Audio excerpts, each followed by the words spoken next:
Hai guys, bertemu lagi di 5 Things, One Guess, 5 Question, Infinite Insight.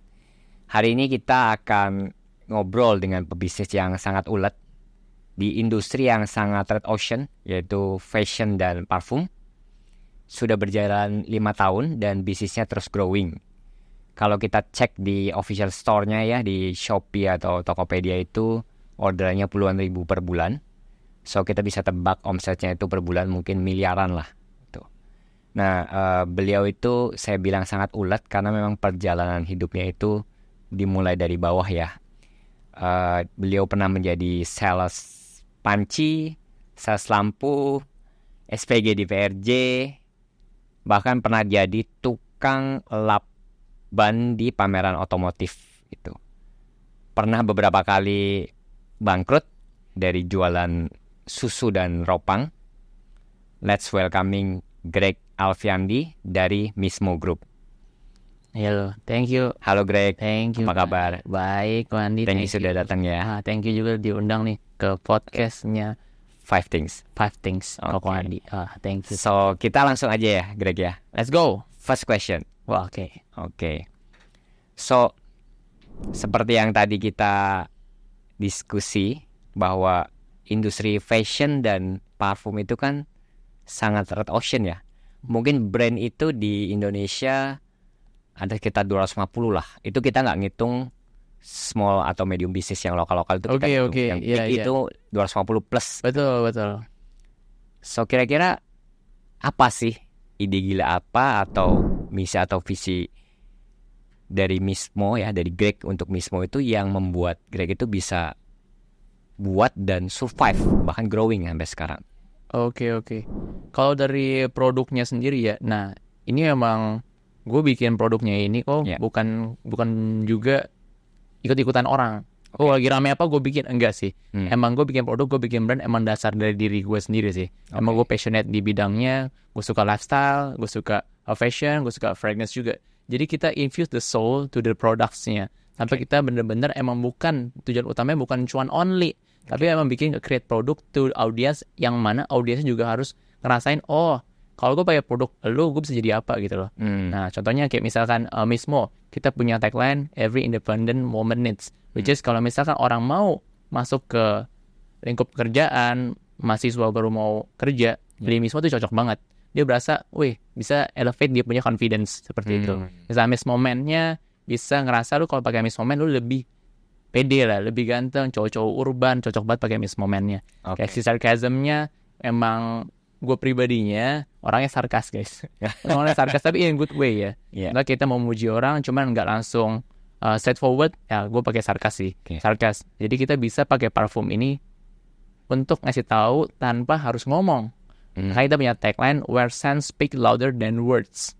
Gitu. Misalkan kita punya varian namanya Always On Me. Lu pakai parfum ini, ya, lu lewat, nggak usah ngomong, orang masih liatin lu. Emang itu parfumnya kita create bold banget, bisa menarik perhatian tanpa lu ngomong. Nah, kita bikin itu adalah suatu pesan ke mereka sih, tanpa harus ngomong. Nah, itu infuse the soul dari si foundersnya sendiri sih. So mulainya dari idealisme dan soulnya Greg gitu ya? Iya, bener banget. So 5 years kan? Sekarang sudah ada berapa brand? 4. Itu step by stepnya gimana tuh? Apakah di tahun pertama langsung 4 atau awalnya dari mana dan kenapa tiba-tiba ada follow up brandnya? Yang pertama cuman 1 Mismo aja. Habis itu gue pribadi fashion. Cowok cewek only. Karena before Mismo gue bikin clothing brand cowok, gue bangkrut awal-awal. Iya, gue ngerasa bahwa wah kayaknya kalau cowok tuh nggak beli baju, kalau sekalinya beli baju banyak dan emang bukan spendingnya tuh ke sana, mungkin otomotif, hobi-hobinya mereka lah. Akhirnya gue bikin lah si Mismo ini fashion cewek. Oh ternyata jauh lebih susah fashion cewek itu jauh lebih susah karena terlalu cepat atau gimana? Jauh cepet banget ganti trendnya. Aduh. Wah susah lah kayak gitu. Habis itu kita lanjut ke Mismo Man, same level baru fragrance. Kenapa? Salah satunya ya harus saya sadari bahwa itu adalah salah satu godaan pembisnis. Bikin satu berhasil, bikin lagi. Iya sih, ada opportunity lagi. Benar. Yaitu adalah satu distraction. Jadi saat ini ya kita tanggung jawab optimal lah. Jadi saya nggak shiny bling object. Nah, itu dia. Jadi gue pribadi nggak rasa ini menyesal. Jadi tanggung jawab bahkan bisa membuka lapangan pekerjaan jauh lebih banyak gitu. Of course. Betul. Itulah kenapanya. Dan secara nggak langsung malah efisiensinya cukup banyak ya cost-costnya. Contohnya, misalkan kita punya Mismo Only, kita ada HR, tax, accounting. Cuma kalau handle satu brand aja sekian OPEX-nya. Tapi kalau misalnya ramean, OPEX-nya tetap sama. Ya, itu mungkin salah satu hal yang kita bisa bilang ini adalah hal yang baik. Oke. So, follow up ke next question-nya nih. Oke. 5 brand pasti nggak gampang ya manage-nya ya. Dan pasti, I think semua pebisnis lah. Ada masa di mana kita tuh stuck. Betul. Dan pada saat itu terjadi, kapan itu terjadi? Dan apa yang bikin Greg itu nggak nyerah nih? Dan waktu itu apa yang Greg lakukan? Oke. Stuck ya? Kalau ngomong stuck itu cukup sering. Dulu. Sekarang lancar gitu. Oke. Dulu tuh gue mikir bahwa kalau stuck itu kok salah bisnisnya kok. Dulu. Selalu ngarahnya ke sana. Betul. Dulu gue selalu mikir gitu. Kambing hitamnya ke sana. Itu dia. Bener banget. Tapi gue twist. Jadi bukan salah bisnisnya, tapi cara mikirnya. Cara mikirnya. Terus solusinya apa? Bisa jadi temennya ya gitu-gitu aja, nggak bisa nge-support kita juga. Makanya kita harus ada teman support, ada yang circle yang tepat juga, yang mana mereka udah tahu banget asam garamnya segala macem. Lu kalau problem seperti ini pakai cara ini aja, nggak usah mikirin kayak gimana banget gitu. Nggak buang-buang waktu buat ya bahkan error juga gitu. Benar dikasih tahu gitu. Ada mentor, ada Koko Andi yang selalu memberikan advice juga ke kita, ke saya gitu loh. Kalau saya nge-twist juga bisa jadi juga ya lu mainnya kurang jauh aja. Lu mainnya kurang jauh gitu loh. Dan bisa jadi juga ketika nge-stuck itu adalah ketika saya pribadi dulu ya cuma andelin diri sendiri sih. Nggak andelin tim sebagai as a partner. Itu dia. So, jadi masih menganggap leadernya itu yang terbaik, terpintar, terhebat, Superman lah ya. Benar. Padahal mereka tuh sebenarnya bisa banget kita andalkan untuk diskusi. Dia bisa banyak melihat blind spotnya kalau diajak diskusi. Tapi kita nggak anggap mereka. Atau bahkan mereka bisa lebih baik untuk certain. Benar banget. Itu. Sekarang nggak sih. Ya, tercerahkan. Oke. Dan sekarang kan Greg bisnisnya sudah bagus lah, kita bisa bilang sukses lah. Waduh. Tapi kan kita as a bisnis tahu bahwa sebuah kesuksesan tuh biasanya milestone dari kesuksesan berikutnya. Oh iya. Kan? And then what is the next big goal-nya sih? Mau dibawa kemana sih nih Mismo Group ini? Apakah mau bikin brand yang sampai internasional misalnya ya? Atau mau bikin company dengan produk dan service yang lain misalnya totally different, atau let's say mau IPO misalnya ya. What is your next goal ya buat Mismo ini? Kalau untuk next goalnya bigger and bigger sih.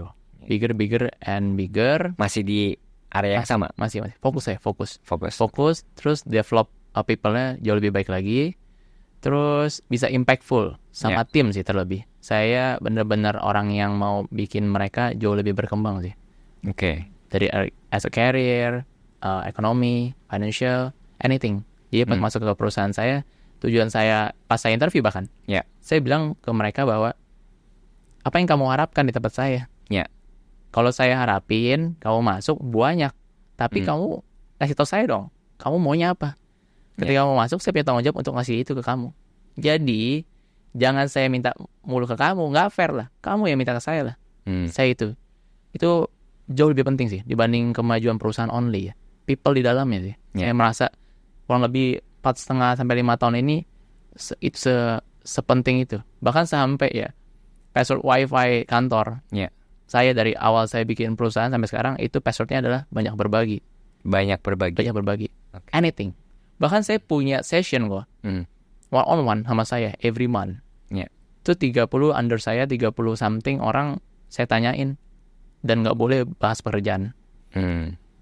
Bagaimana kehidupannya, financial seperti apa. terus abis ini mau ngapain. Ya.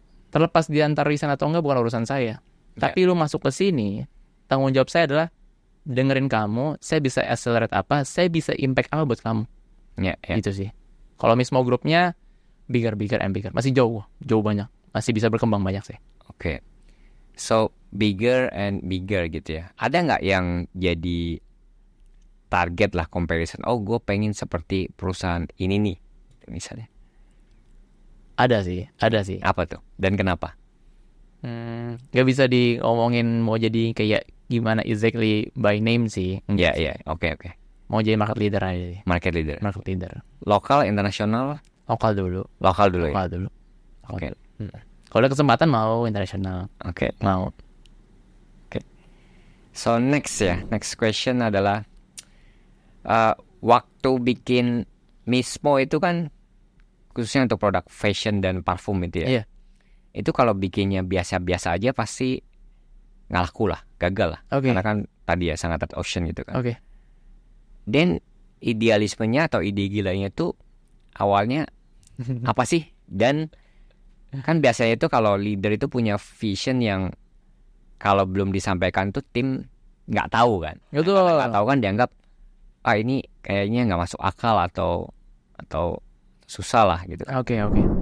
Ide gila ya. Dan yang awalnya itu tim nggak percaya, dan ketika setelah dicoba, of course ya ada improvement proses dan lain-lain itu ternyata works gitu loh. Oke. Ini simple things saya bocorin, tapi ini jadi salah satu hal yang really powerful. Ya, secret Cuma buka dikit lah ya. Ini saya bocorin. Okay. Ini spesial karet 2. Iya. Jadi pas awal bikin Mismo itu, semua orang yang kasih bintang 3 saya teleponin. Bintang 2 apalagi, bintang 1 apalagi. Semua teleponin. Lu sendiri? Iya. Oke. Habis itu saya transfer ke teman-teman, delegate ke teman-teman yang ingatin saya, lumayan cukup struggle juga. Dan itu sangat-sangat impactful sih. Oke. Semua diteleponin. Dan ternyata banyak banget itu orang tidak memperhatikan small things ini. Karena reputasinya itu nggak dijaga. Padahal produknya bagus. Tapi kasih bintang 3, 2, 1. Pasti telepon. Katanya kepencet sama anaknya. Kepencet lah. Wah, saya nggak tahu kak, saya tiba-tiba udah begini kak. Banyak banget. Dan mereka bisa perbaiki gitu. Bisa 1 kali. Ya. Dan rata-rata mau. Mau. People of people. Jadi setiap kali kita emang nanya baik-baik, kita nggak marah segala macam, dia pasti bakalan empati juga ke kita ya. Iya. Gitu. Itu benar-benar ngaruh banget. Jadi sampai kita tuh 6 sampai setahun pertama kayak bintang 1 dikit banget. Awal-awal itu. Nah, transition dan tidak kuat soal people management pada waktu itu, ya mulai bertaburan lah itu bintang-bintang. Iya. Jadi small things, teman-teman yang punya brand untuk jaga reputasi is number 1 sih. Wah, itu matter banget sih. Sampai sekarang akhirnya kita punya sistem untuk bikin itu harus jauh lebih baik. Oke. So menarik ya. Jadi meneleponin semua yang ngasih red kurang menyenangkan lah ya. 3 itu. Dan ditanya kenapanya ya. And which is the fact-nya kadang bukan masalah produk ya. Ada logistik lah, atau lama gamenya, atau penyok gara-gara dilempar kurirnya, which is nggak relate sama produknya itu sendiri gitu. Bener. Which is kadang nggak terpikiran oleh itu ya. Iya, kayak lebaran. Karena kan biasa brand owner tuh langsung sensi ya. Wah, di rating 1 nih. Betul banget. Yeah. Bahkan pas saya lebaran itu itu ya. Ini salahin tuh brandnya. Padahal dia pesannya Hamin berapa? Kurirnya pada pulang kampung. Lama dan lagi high-nya ya. High-nya semuanya. Ekspedisi semuanya full. Ini salahin brandnya. Ya cuma terlepas desain apa enggak, ya lu sebagai brand lu mau melakukan pendekatan apa enggak. Nah, itu dia. Atau lu rela aja diberikan bintang 1, 2, 3. Iya. Itu sih. So jadi kita memang benar-benar harus care lah ya. Betul. Sense of bilang kalau kita mau sukses ya harus care lah ya. Harusnya. Thank you. So last question, Greg. Wah, last nih.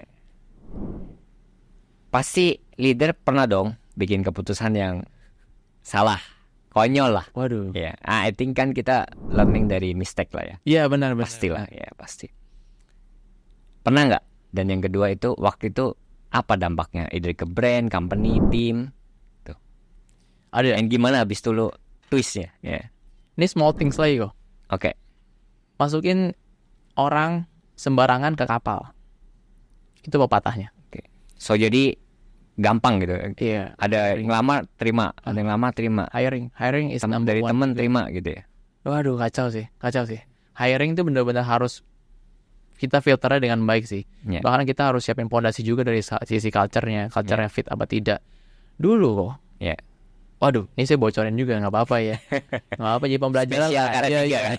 Waduh, karate 3 ini kok.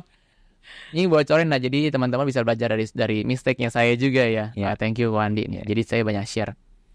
Dulu kok, saya itu interview kok 15 menit kok. Selesai kok. Terlalu baik. Saya nggak tahu mau apa yang saya tanyain kok. Saya nggak tahu. Karena sebelumnya Greg pernah profesional nggak? Nggak pernah. I think Saya nggak pernah kerja Yeah. in professional. Saya kerjanya selalu yang kayak buruh freelance, selalu freelance. Iya, yang kayak tadi itu freelance semua. Waduh, ternyata itulah toxic sekali. Kita masukin orang, kita campurin orang bagus sama orang jelek misalkan ya. Waduh, nggak culture fit. Yang bagus keluar. Jadi bukan yang jelek stay. Iya. Enggak lah, sebenarnya jelek atau bagus ya baik lagi sesuai sama role-nya masing-masing atau tidak, culture fit apa enggak. Kadang-kala orang bagus tapi enggak di tempat yang tepat juga, ya dia enggak bagus juga. Betul. Gitu. Nah, itu kacau sih. Jadi pas ke hiring itu kan tujuannya kan untuk mempercepat bisnis. Jadinya kalau kita asal masukin orang ke dalam kapal, jadinya memperlambat bisnis. Wah, itu saya banyak belajar sih. Iya, konyol banget. Ya, open hiring ini. Waduh, kacau sih. Masuk terima. Yang masuk cuma satu terima. Iya, ya gitu. Oke. Satu lagi pas ada posisi kosong baru open. Salah total sih. Itu salah total. Karena keburu turbulence ya. Benar. Keburu turbulence dan akhirnya ya otak kadal. Oh, mau cepet aja. Solve the problem, saya masukin orang. Itu dia. Jadi pas saya kemarin ada question juga di Instagram about hiring. Saya tanya, saya tanya adalah premis ke Instagram, banyak teman-teman entrepreneur yang balas lah. Pas saya tanya kembali, ternyata mereka melakukan hal yang saya lakukan juga, yang mana open ketika ada yang out only. Jadi pas out, ada orang out posisi kosong, dicepetan masukin orang. Itu dia. Jangan. Jadi open terus, filter terus, HR-nya jadi nggak boleh diem kan. Harus pintar-pintar liatin, interview terus. Jadi setiap hari, sampai saat ini setiap hari saya ada interview. Sampai malam saya ada interview juga. Ada backup ya? Ada backup biar apa? Oh iya. Walaupun posisi tersebut sebenarnya nggak kosong. Tapi at least kita punya database juga. Oh, best practice-nya di luar sana dengan salary sekian, dengan skill set sekian, dapatnya sekian. Oke, cocok nggak sama kita segala macam. At least minimal kita nggak kerja sama dia kenal sama kita kenal sama dia, gitu sih. Bonus question, Greg. Spesial kan tadi. Ada 4 nih. Gantian ya. Kan tadi Greg bilang dan memang ya, I think perjalanan hidupnya itu kan mulai dari bawah lah. Di sales panci, sales lampu, PG, tukang lap-lap mobil, tukang ban gitu kan. Kemarin saya ke Gias, saya lihat tuh memang ada kan. Jadi ingat dulu gitu. Nah, itu saya itu. Terus tapi kan itu experience ya. Which is valuable ya. Betul. Apa yang dipelajari, Greg? Saya kebetulan jujur, ini salah satu hal yang saya pelajari juga. Saya selalu masuk ke company walaupun freelance yang kecil. Size company kecil. Jadi saya banyak ketemu owner langsung. Bahkan saya sempat juga dari tadi yang Koko share tadi beberapa pengalaman saya ada yang nggak digaji juga. Nggak digaji. Kenapa mau? Emang tujuannya dia itu hire saya banyak belajar kalau sama gue, orangnya kenal. Gitu. Jadi pas dia nggak gaji, ya udah saya nggak komplain. Tapi saya jadi sopir dia. Sopir? Iya. Jadi dia kemana-mana, dia nelpon. Beneran. Sebelum sales itu jadi atau setelah jadi sales? Nyambi lah. Saya kerjaannya saya kebanyakan. Ayo kacau lah pokoknya. Palu gada, yang penting ada duit. Tapi nggak ada duit ya. Aduh kacau. Nah, jadi pas either you earn atau you learn. Nah, lu waktu itu fokusnya learn. Itu cakepnya sih. Itu kagak ada. Aduh, jalanin aja. Jadi pas saya jadi sopir itu kok, saya dengerin dia ngomong gimana cara dia negotiation, bagaimana dia manage problems. Saya malam-malam di proyek saya ikutan juga, ngapain nih, saya bingung. Tapi saya ngeliat gitu loh, sudut pandang dia gimana, saya tanya-tanya juga. Nah, kesempatan untuk bertanya kepada orang-orang yang tepat ini, itu benar-benar golden sih, golden banget. Saya sempat tanya juga, kok orang-orang ini beli rumah ini semuanya pada warisan apa enggak ya? Oh, saya tertampar tuh sama dia. Enggak lah, jangan mikir gitu, bego banget. Jangan mikir begitu, semuanya bisa kok. Gimana bisa? Lu aja nggak gaji gua, gimana bisa? Ya gimana? Tapi sampai akhirnya saya learn something yang about mindsetnya sih. Mindsetnya beda pol. Itu dia yang saya banyak pelajarin dari mereka sih. Terus itu juga tough. Jadi pas saya kerja sama orang juga, saya sempat juga tuh small business lah ya, reseller orang ditipu segala macam. Saya sempat juga teriak-teriak di jalan, nangis di jalan gitu ya. Jadi saat ini kamu nangis di jalan? Iya. Kenapa?